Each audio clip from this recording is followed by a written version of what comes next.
साईराम समस्त को प्रणाम। भल लोक सहित बहुत खराब होता है एवं खराब लोक सहित बहुत भल होता है। ये एक एमती क्वेश्चन आम समस्त आम मन बेले बेले अभिमान आए, क्रोध भी आए जे आम एत भल करुचु भल भावुचु किंतु आमको भगवान एत दुख कहीं दौरान किंतु गोटे खराब लोक बहुत अन्याय कर चलती कि सब किसी ना कि भल हो। उत्तर खोजा ये भिडियो समस्ते मिसिकी या पूर्व भी मोर थिला कि मुझे सर्ट्स रे कही जे माया देवे भगवान आमको ता भितर घूरी बुलवाई।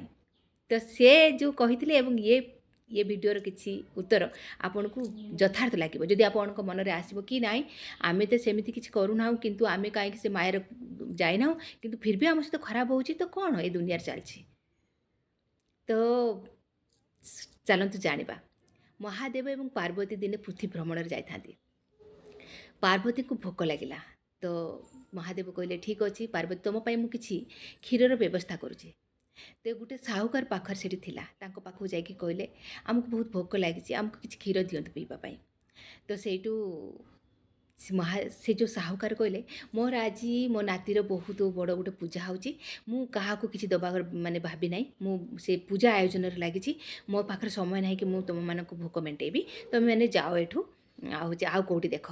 तो सेठू जिते बड़े महादेव पार्वती पलैले से तो माने वेशभूषा तंकर अलग है जानीपारे कि सी जिते गले से कहले तोर आउरी धन बढ़ी जाओ आउरी तू धनवान हो जा।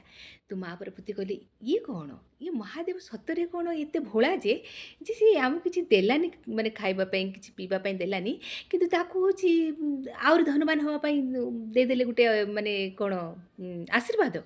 ये सतरे महादेव कौन लीला मुझे जापानी। तो कहली मत भोक लगी तुम्हें मत कि खाया न देकी आशीर्वाद कर चलछ। तो महादेव कहले हाँ कि ना चलो आग को देखा। तो जड़े एमती बहुत गरीब महिला जड़े बुढ़ी महिला जड़े गोटे छोट पिला सहित गाई धरिकी रही था। तो सेठू पार्वती और शिव महादेव जाकि पहुँचले और कहले कि आमको बहुत भोक लगी कि क्षीर आमको दियो पीवाई। सेठू सी कहले ठीक अच्छे मो गाई देवी पिला देती किंतु बहुत कम क्षीर जी अच्छे मुझे दूसरी। तो सी क्षीर देले पीवाई। तो माँ पार्वती पीले भोक भी मेटिला टिके सेठू कहले जिते बड़े फेरिले कहले तो गाई मरी जाओ।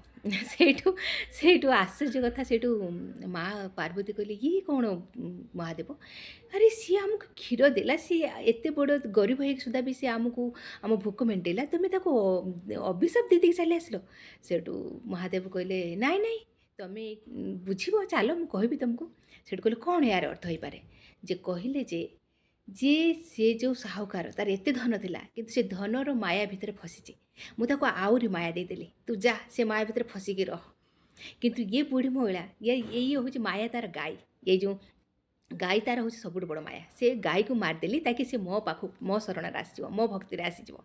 यही भाया लोक मो भक्ति आसापी मुझे बहुत बेले कष्ट दे थाए हाँ किंतु मनुष्य बुझीपारे मनुष्य भावे कि मो जीवन में एत दुख कहीं।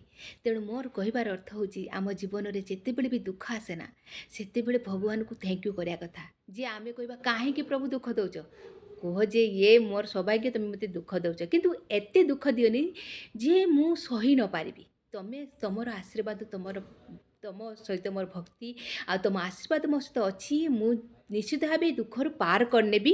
तेणु दियो ताकि मोर उन्नति हो पार मो मायारू मु कबल बाहर माया कबल मु बाहरी जीवी संसार को जानीपारि जीवन असली उद्देश्य को बुझीपारि एठी आसबार लक्ष्य को जानीपारि हाँ तेबे यही हूँ कथा। तेणु मो मतरे बहुत लोग बुझीपारे जे क्वेश्चन उत्तर मिल जापर।